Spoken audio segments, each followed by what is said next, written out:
अर्जुनी मोरगाव तालुक्यातील नवेगाव बांधवरून गोठवणगाव किशोरी मार्गे गडचिरोली जिल्ह्याला जोडणारा हा मार्ग 1 ऑगस्टच्या मध्यरात्री पूर्णतः कोसळल्याची घटना समोर आली आहे। सुदैवाने एका चारचाकी वाहनातील 2 ते 3 जणांचा जीव वाचवला।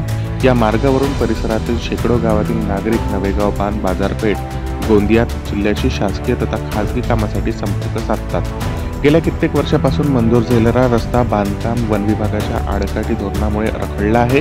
लोकप्रतिनिधींनी ही समस्या सोडवण्याचं आश्वासन जनतेला दिलं, मात्र ते आश्वासन हवेतच विरलं। परिणामी अशा पद्धतीच्या घटना आणि या घटनांमध्ये लोकांचा जीव गेल्यानंतर शासन रस्ता बांधकामाला परवानगी देणार का, हा प्रश्न या निमित्ताने समोर आला आहे।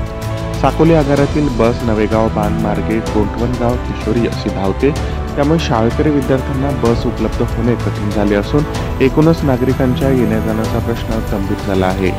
प्रवाशांनी नवेगाव बांध, कवठा, कालीमाती, गोठवणगाव या मार्गे प्रवास करावा असे आवाहनही करण्यात आले आहे। त्यामुळे ताबडतोब हा पूल उभा करून इतरही पुलाचे नव्याने बांधकाम आणि रस्त्याचे बांधकाम सुरू करावे अशी मागणी नागरिकांनी केली आहे।